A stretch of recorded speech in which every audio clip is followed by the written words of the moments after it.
All right, lovies, it's me, Matt Boothman, known throughout the internet as merely Matt.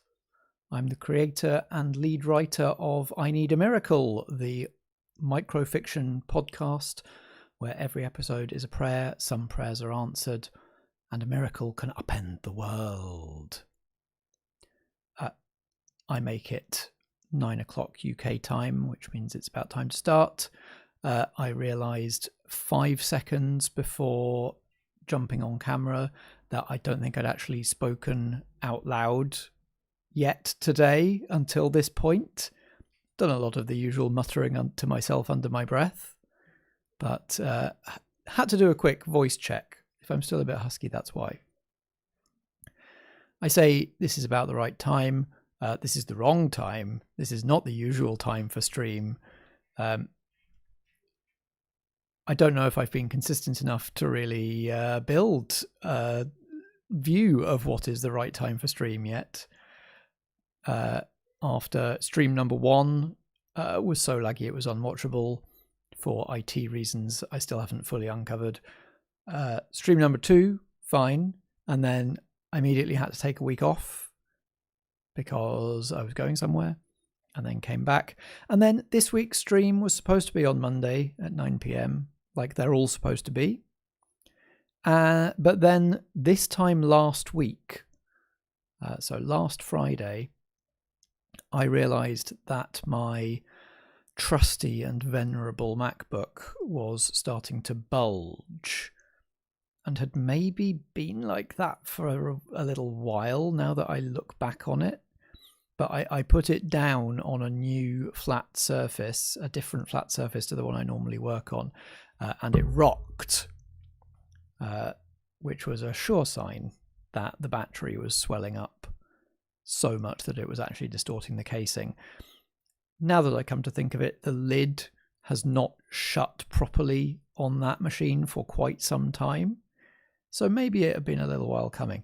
Anyway, I backed it up in a hurry, make sure I had everything stored and backed up properly on an external hard drive, and did my level best not to switch it on again. Ordered a replacement off back market on Sunday. Was very wary and anxious about that laptop all weekend, because if you've ever had occasion to do an online search for laptop battery swelling up, you'll know that a lot of those sites are quite alarming to read. The advice on pretty much all of them is do not plug the mains power cable into this laptop. Do not switch this laptop on. One of the ones that I looked at said it probably won't spontaneously combust, but it might. So I obviously kept it off power all weekend, but was still wary and worrying and thinking about where in my flat can I put this laptop where it would do the least possible damage if it burst into flames. My conclusion, the bath. But then, having stayed in pretty much a stable state and not burst into flames or got any worse all weekend, between when I got up on Monday morning and when I went back into the room the laptop was in on Monday lunchtime, it had swelled up like a bread roll, and the swollen battery was not just distorting the bottom of the casing and making it rock anymore, it was distorting the top of the casing and bulging the keyboard out. And I thought, probably, if it's got that bad, if it's changed that much, it's swollen up that much in 3-4 hours since I got up, I probably need to get this thing out of my house post haste. So I stuck it in a tote bag and started carrying the tote bag on my shoulder, and then thought, no, that's too close. If it bursts into flames, it's going to burn my armpits. So holding the tote bag by its handles, I rushed it down to the local shop that does electronics recycling, and talked to a customer service person or a tech support person just long enough to get a strong reassurance that they would wipe the data off it, because I'd been planning to do that. My whole plan was replacement laptop arrives, restore that laptop from the backup, double check that everything's where it should be, then risk powering on the old laptop just long enough to do a factory reset and make sure none of my data's compromised, and then take it down to the recycling place. Obviously, with it swelling up that much in such a short period, I was not about to risk plugging the power cable into that thing just to be able to wipe my data off it. So yeah, I had to talk to the tech support person just long enough to go, please be careful with this. And they were very blasé about the battery swelling up. He was talking about the company that they would pass it on to, like the recycling department whose job it is to tear down these devices people recycle with them and do something responsible with them, saying, yeah, don't worry about them, they know how to handle it. I was like, you need to know how to handle it, because the internet tells me this thing might burst into flames at any second anyway. And then to double check and get reassurances off them that yes, as well as, you know, tearing the thing apart and putting the battery somewhere it isn't going to hurt anybody, that they would also put the hard drive through a big magnet. Anyway, then I had a couple of anxious nights before the replacement laptop arrived, wondering whether it would restore properly from backup or not. A couple of anxious nights where all of my work, I don't think it's too much of an exaggeration to say my life's work, all my writing, all my drafts, all the unfinished projects, absolutely everything that I've ever worked on, all only existed on one drive instead of existing on a laptop and a backup. The backup was it. So if something had happened to that, or if it hadn't restored properly, I'd have been in trouble. But as you can probably tell from the fact that I'm here, it did restore fine.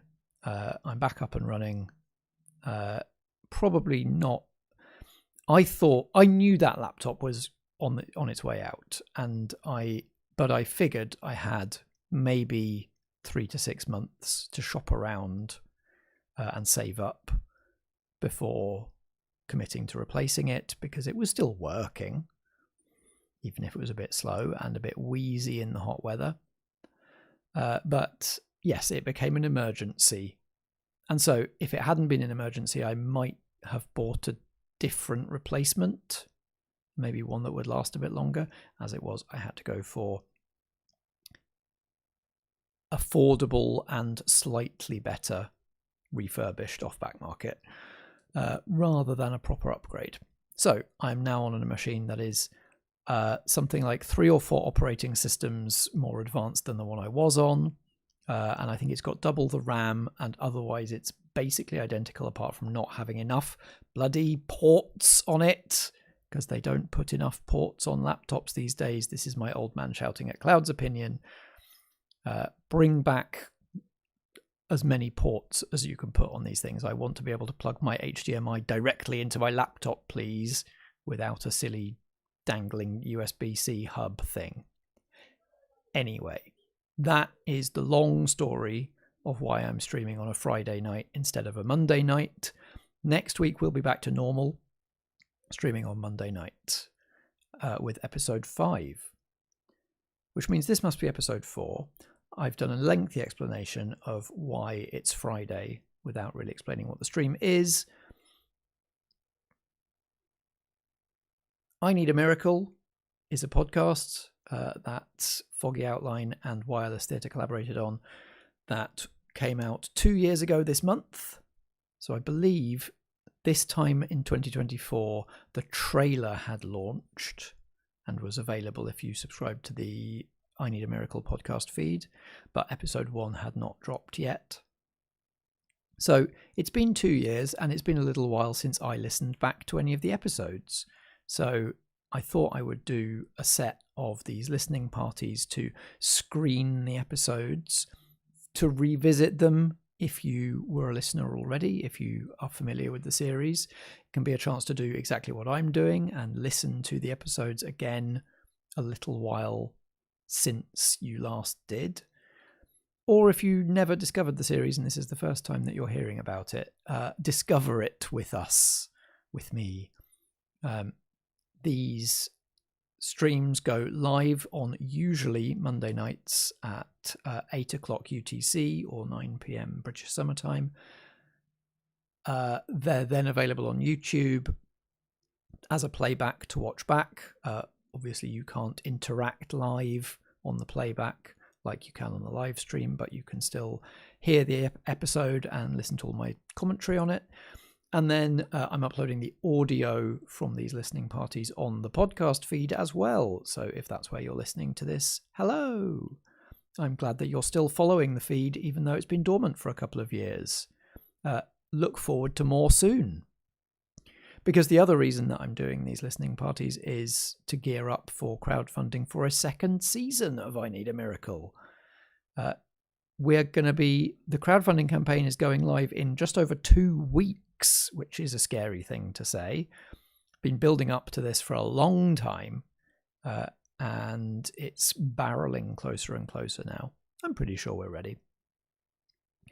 So once that's actually live, I'll be able to give you links for it. As it is for now, just keep watching these streams, or watching the playbacks, or listening to the episodes on the podcast feed, and I'll give you all of the updates on what's going on with season 2.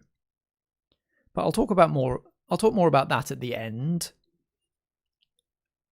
This bit before is just a little bit of build up for the episode that we're going to listen to.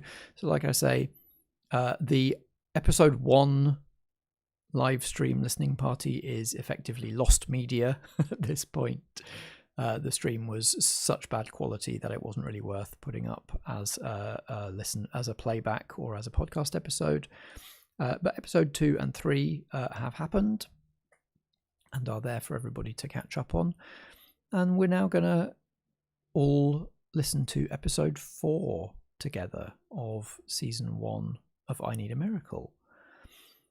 This episode was written by me, like all of season 1 is, and is performed by Robyn Holdaway, who you might be familiar with from Camlan, if you're an audio drama fan, or might be familiar with from Sex Education, if you like your media more visual.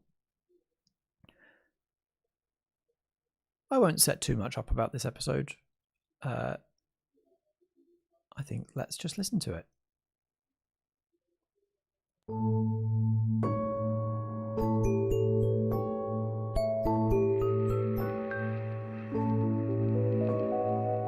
Foggy Outline presents I Need a Miracle, produced by Wireless Theatre.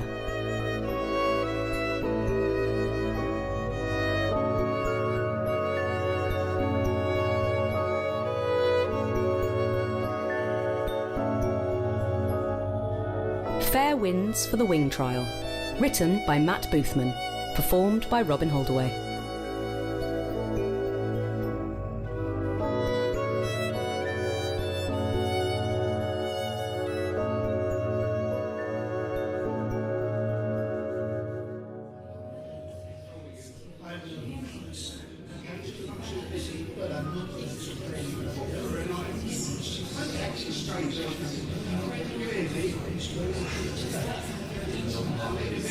In your benevolence, hear our prayer. We need a miracle here today.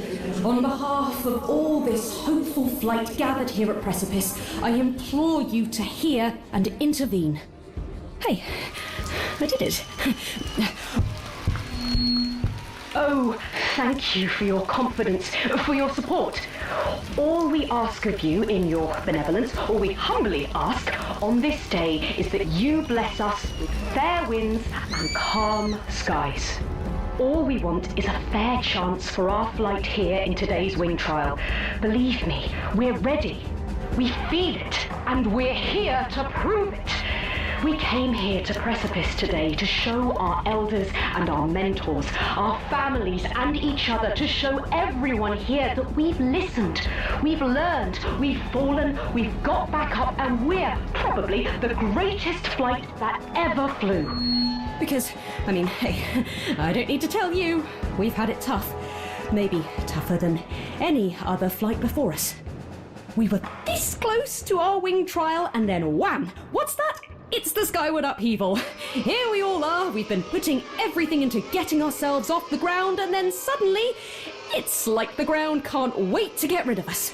We're running into our launching leaps just like we've been practicing, and pinging off 2 or 3 times as far as we're used to. Everyone's balance is trashed and half of us can't stop throwing up. That last part's everyone, not just our flight, but it still didn't make that wing trial any easier, right? And, hey, we're begging you here, in your benevolence, don't take this the wrong way. The skyward upheaval was 100% a miracle. Whoever asked you for it, I bet it made them just so happy. You wouldn't have done something like that if not, right? And in the end, it's gonna do the same for us here. 'Cause us here, we're the first flight to face the wing trial at Precipice since that upheaval. We're the first flight who had to learn to wing twice, back to back, in 2 different gravities. And that makes us the best flight there's ever been. So, we're out here asking you, just let us show it. If your plan was to set us back to make us better flyers, let us finish that work right now. Please, in your benevolence, grant us all fair winds here at Precipice today. Please let no gust, no current, no updraft or thermal advantage any flight or flyer against any other in this wing trial. In fact, seeing as how there's never been a flight like ours, and seeing as how there's never been a wing trial in this new gravity before today, what do you say we update the traditional prayer too, just a little? All I want to ask for is fair winds, same as always. Fair winds for a fair trial, where everyone in this flight can have a fair and equal chance to show exactly how much they've learned.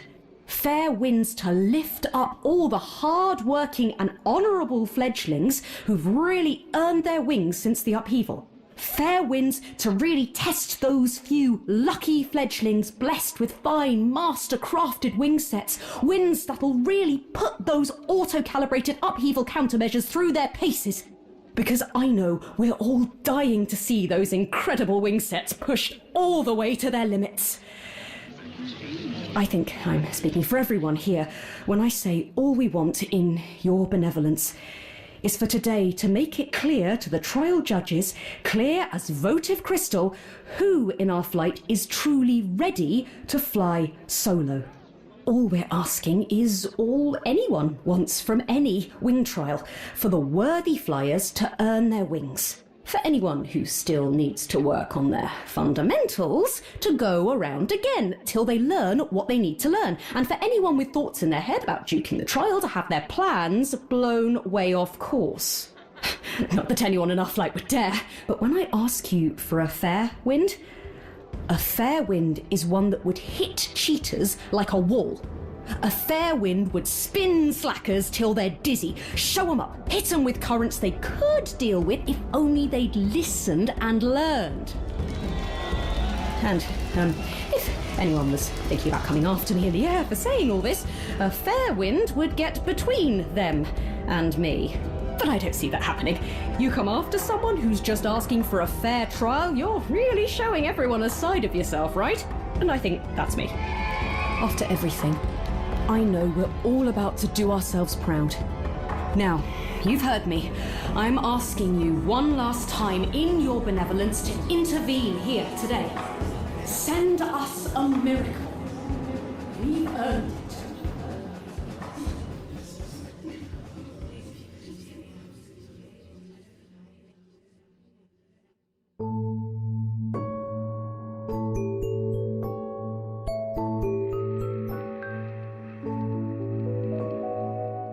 I Need a Miracle is a Foggy Outline podcast produced by Wireless Theatre, directed by Robert Valentine, produced by Sarah Golding, casting by Fiona Thraille, broadcast assistance by Teresa Milewski, music by Catherine Seaton, sound design by Sarah Buchynski, recorded by Stephen H. at Jukebox Studios.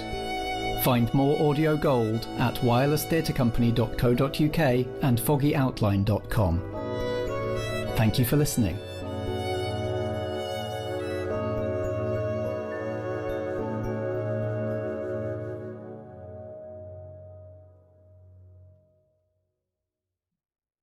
And welcome back.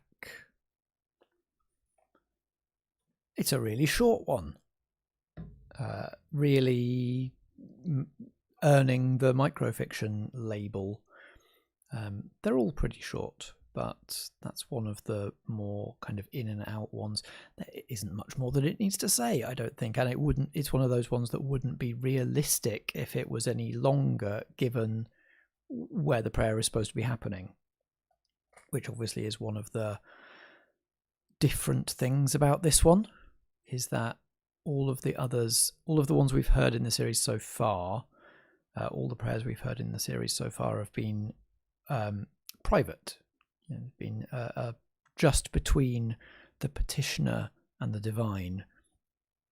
And this is one done for an audience in front of this whole crowd of sort of this whole flight school / team that the Fledgling has. Had to address the flight thing in the world building somewhere. If miracles exist and you can effectively wish for all sorts of impossible things, somebody's going to wish to... It's going to be one of the first things people ask for, right? And I think it's important to start to show how everyday the prayers and the sort of use of that direct line to the divine and the occurrence of miracles is in this world, because we've been hearing people in slightly kind of, well, I suppose we established this in episode 3, where the whole first half of that episode is a load of very, very casual prayers, but they're still for things that people really, the collector really kind of wants, even if the way that she's asking for them is very blasé. But then the lover and the artist are both sort of in the throes of desperation for whatever reason. This is almost a little bit rote. This is traditional, this is mass prayer through the lens of pep rally. So the sound design is very different, because we obviously have the crowd in the background, and Robyn's performance is quite different to quite a lot of the other ones. Like, basically everybody else in the whole of season 1, we kind of directed to be speaking kind of intimately. And actually this was one of the big questions from Rob the director and Sarah Buchynski the sound designer, was, in the fiction of this, are these speakers actually speaking out loud, or are they praying privately in their own heads and we're just hearing it? Because that has an effect on how you design the sound and how you treat the voices, and also how you direct the actors. Are you directing them to be effectively performing their own inner monologue? Is this narration effectively? Or are these people actually speaking aloud? Because the performance is quite different in those two different circumstances. And they are all... I felt very strongly, and so that this is how it turned out, is that they are praying aloud. And I think you have to, in this world, to be properly heard. You can't just sort of radiate your wishes and your thoughts mentally. You've got to use your words. You've got to put it into words, and you've got to say the mantra at the beginning to get the deity's attention. But then nowhere is it more obvious than in this episode that these prayers are spoken aloud and not private in a monologue, because this is a prayer that the audience is clearly reacting to. And I've tangented around, so I was talking about the flight. I started this series just by going in through the keyhole effectively and going, I'm not going to think about the wider implications and the wider world building. I'm just interested in episodes that are just a prayer from a mortal to a divine being, and we don't hear anything else of it, but they have an expectation that they might be granted. Went in from that perspective and just went, let's see what ideas I have for characters and for things that they would be praying for. But then once I decided that it did have legs and started to think, well, okay, this needs to be kind of coherent, and we need to work out what are the rules of this world and what are the details of the setting that make it different to our normal world. One of the sort of key ones was list out what do we think are the things that almost everybody would think to pray for, like what are the miracles that most people want and that therefore have probably been granted across the board just by dint of enough people asking the divinity for them, that some, just statistically, before you even think about the ineffability of the divine, if some prayers are answered and enough people are praying for the same thing, that thing is probably going to get granted in the end. And we kind of come back to that idea in the very final episode of this series. It becomes something that becomes part of a system that people can game. But top of that list of what other things that enough people would pray for, that they would probably become just part of the fabric of the world, flight.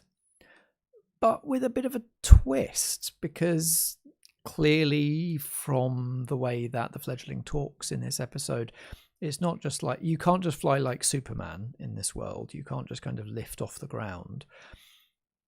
The weather conditions have some sort of bearing on it, and also you need specialist equipment.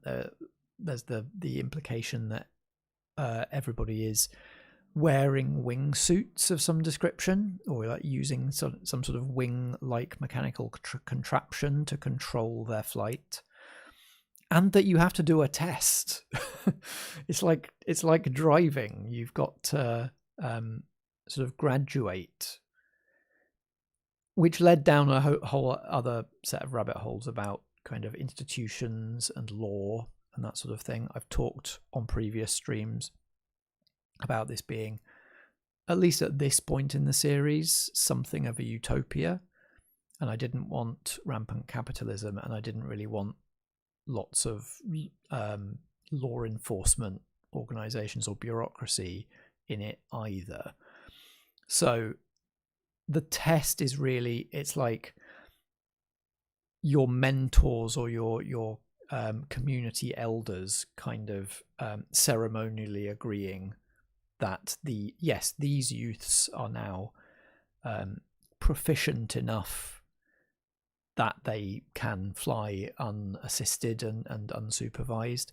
And so it's sort of half test, half coming of age ceremony, or like transition ceremony.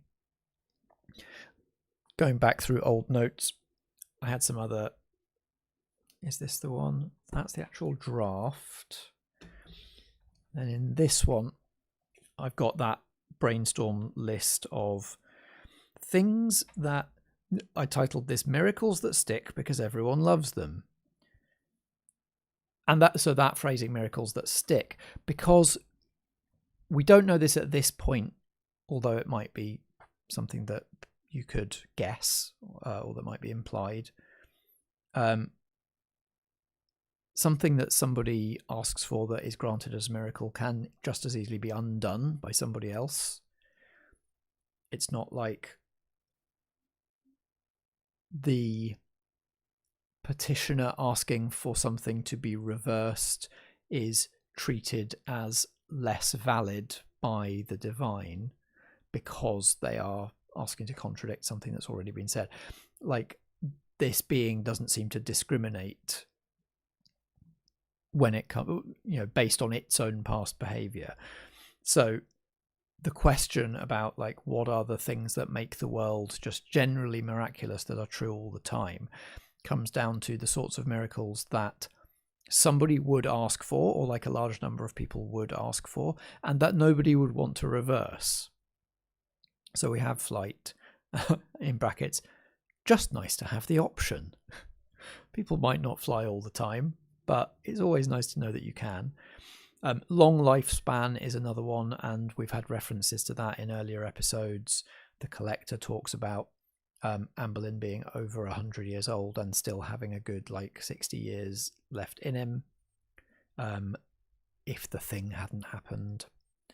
No disease, poison immunity, languages, like being able to comprehend everybody.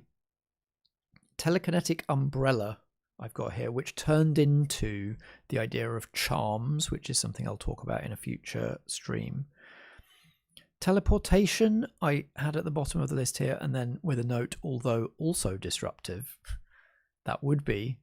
So that's the sort of thing that people would definitely ask for, and that's my usual go-to if somebody asks what superpower would I have. Teleportation is high on the list.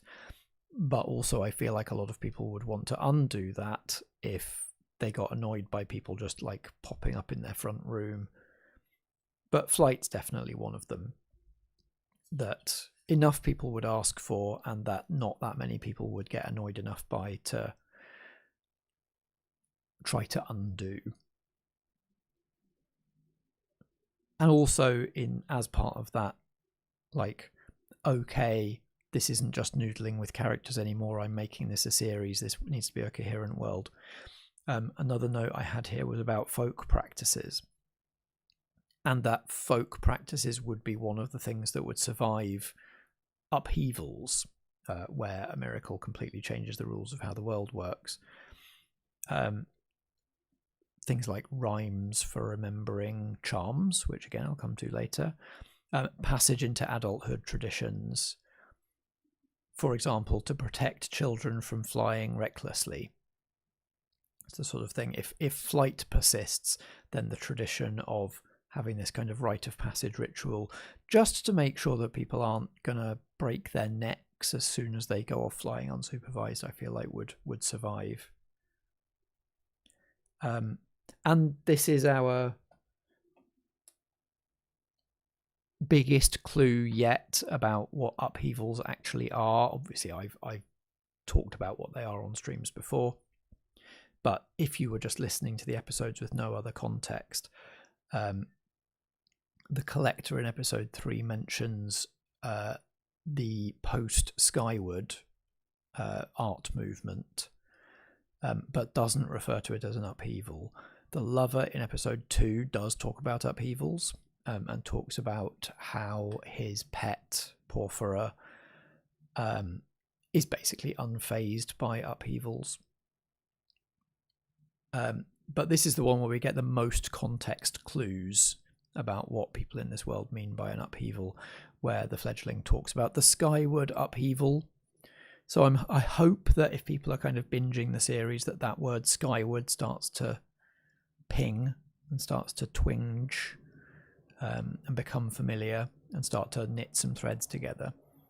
The Skyward upheaval being the upshot of the prayer from episode 1 that the artist makes, where they want to build a tower taller than tensile strength should allow. And they don't specify exactly what sort of miracle they want. They just say, can I be allowed to build this tower, please, without it falling down? And it turns out we don't really discover until this episode, but now we discover that miracle was granted in the form of basically changing gravity. And so people who'd be this whole flight, the Fledglings' poor flight, had done all of their proficiency testing for their how to fly, and then when it came to take their test, suddenly found that gravity was different and all the rules had changed, and actually they couldn't fly the way they'd learned anymore and had to learn all over again. So we start to get that idea of like how disruptive a miracle that somebody really, really wanted can be. And that's the tension and the experience I'm hoping that people have, is like seeing further down the line how disruptive some of these things can be to individuals' lives and just to the world generally. Imagine how much it would change life if suddenly in the space it takes to click your fingers, suddenly gravity's down to like moon strength instead of earth strength. A lot would change immediately about how things worked. But we've heard the prayer that triggered that. And so what I hope is that even as we're learning how catastrophic some of these miracles can be, we've still got in our minds like, oh, but when I was hearing that person asking for that, they sounded so sincere and really, really wanted it. And I was really persuaded by what they asked for. Maybe I wouldn't have been such a sympathetic ear if I'd known what the outcome was going to be, but I didn't, and I couldn't, and I, the writer, don't let you. That's part of the reason that the series is formatted the way it is. So I hope that kind of contradiction is something that people kind of sit in and enjoy. And I just like the wordplay in this episode of fair winds. I think that was, I'm going to look at the original drafts in a second. I think that's one of the ways that I extended the episode, because this is obviously is quite a short one. It's only about 6 or 7 minutes, and it was an even shorter script to start with. So because I think when I let's see. I'm pretty sure when I started this, it was just the pep rally stuff. And didn't have necessarily the aside or the twist into, as well as the normal prayer about fair winds, can we also like have some actual fairness here?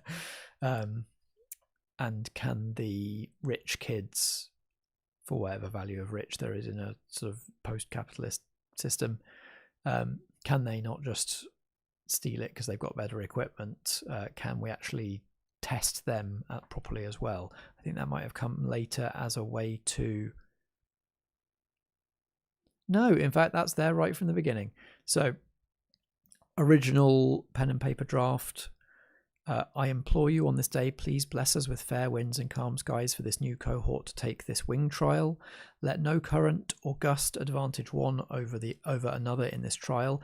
In fact, stage direction to pluck up courage. Maybe you could even see your way clear to like actively level the playing field, so all those who have worked so hard have an equal chance to demonstrate what they've learned. And I put question marks around level the playing field because I was like, is that an analogy that would exist? And is it an appropriate analogy? It works for the pep rally side of things for sports, but would you say level the playing field if you're talking about taking to the skies? So I think that ended up changing. So yes, actually, I'm completely misremembering and my memory's playing tricks on me. All of the stuff about people having it too easy in their wing trial because just they've got equipment that just automates everything for them. That was there right from the start, and actually it was maybe even earlier in the script, in the earlier versions, rather than the final version where they don't really pluck up courage to get onto that subject until a little bit later.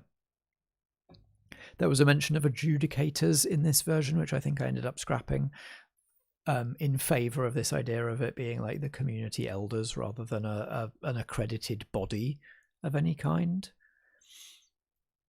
Another detail that didn't make it further than this first pen and paper draft was earning their green feathers.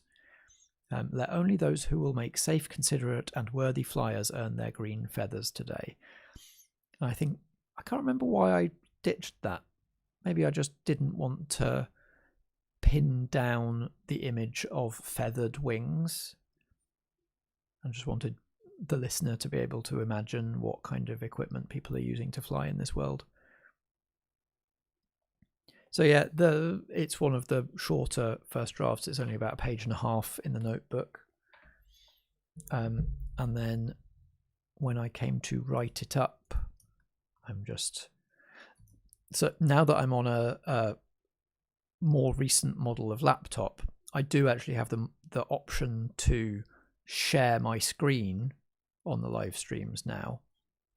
But I had a play with it earlier and was having trouble getting it to, like, playing with the window size to be able to show everything that I wanted on the screen. And also, I am aware from watching the playbacks on YouTube that the resolution isn't the best. So if I was to show you my Scrivener window with all of my old drafts in it, I don't know that if you'd actually be able to read it anyway, but I'll keep playing with that maybe for future streams. But the first draft I wrote up is pretty much what's in the notebook, except so the first bit is like, and so that those who have learned rather less, but let's say, for instance, might have access to, I don't know, mastercrafted wing sets. So those lucky, highly equipped and sophisticated few can reveal to the adjudicators just how much they really know. A little bit more subtle at the beginning, and then they kind of ramp it up nearer the end. In your benevolence, if it's not too much to ask, if there indeed be such a villain among our cadre, our happy cadre, I implore you, let that villain fail in any attempt to seek vengeance against your humble petitioner here. So a little bit flowerier than what we got in the final draft. I think I made them a bit, I think I aged them down basically in the final draft. They've sounded a bit too sophisticated for. And also, I think it was important to get a bit of contrast between the scripted bit, the bit, or like the traditional rote bit of the prayer that the fledgling is doing, because I wanted the idea to be that at least the first bit of this is like whoever is captain of the wing team. What did I call them? Not a wing, a flight. Whoever is captain of the flight that year always gives basically the same prayer, and they're just praying for fair winds for the wing trial. And that then they transition into speaking a bit more off the cuff. So in the early drafts, there isn't that much difference in the way they talk between the bit that's like rote traditional language versus the bit where they're supposed to be speaking from the heart.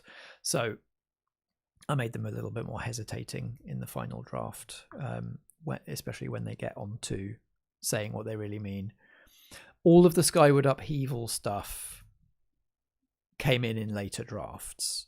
So that's what it kind of managed to extend it from the original quite short draft, is that the original one is basically just the traditional pep rally / good luck prayer for the wing trial, with a little bit of a sprinkling of, and could we maybe show up these people who haven't really tried or haven't really listened in their lessons. And then the idea of this being a special flight, the first flight that's had to deal with the gravity change, came in later drafts once I'd set the episode order and realised how big a knock-on effect that first prayer was going to have. Maybe I should do a make-up stream for that first prayer, because I'm referencing it a lot. And I don't think anybody was able to actually hear anything I said about it on stream 1. Let me know.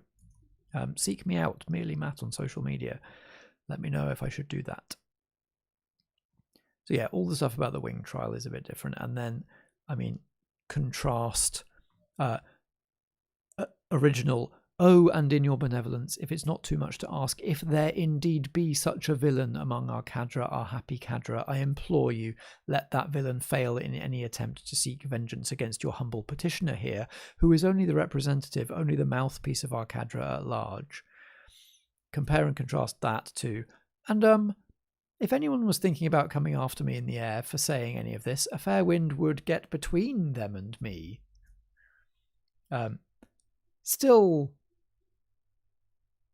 like, kind of eloquent enough to be fun to write. I'm not trying to be naturalistic here. I'm not trying to put in all of the real ums and ahs someone would do. But I still want that contrast between the known, the memorized lines and the off the cuff bit. And this whole play on fairness. Fair winds is just a thing that people say. It's a good old nautical term, wishing to wish somebody fair winds, whether they're sort of flying or sailing. But then, just to pursue that wordplay all the way, what is a fair wind? How would a fair wind behave?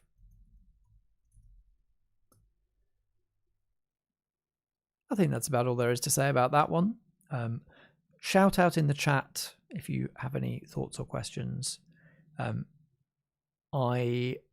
chat's on a little bit of a time delay from me, so I might not see it straight away and be able to talk in real time, but I am keeping an eye on it. One benefit of the replacement laptop is the screen is a bit higher resolution, so I can manage my windows better and see more of the YouTube window where the chat is and the viewer stats are and things like that, while I'm also streaming.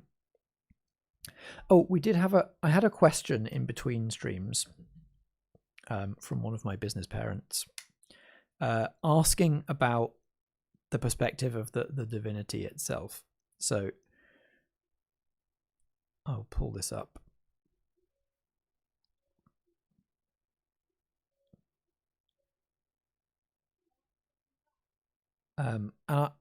I'll preface this by saying that I don't think my answer is going to be very satisfying. So this benevolent God is a consistent theme through I Need a Miracle. So far, you've talked about the idea from the perspective of those seeking intervention, but you haven't talked about this idea of a God that can hear all these pleas, but has to decide which ones to grant. Is this something we could explore in one of these talks in future? I don't want to talk too much about the perspective of the divinity because, first of all, it's ineffable. And I mean, I will get into a bit of that when we talk about the final episode of the season, where we have a mortal who thinks they've figured out the rules that this being uses to decide, or some of them at least.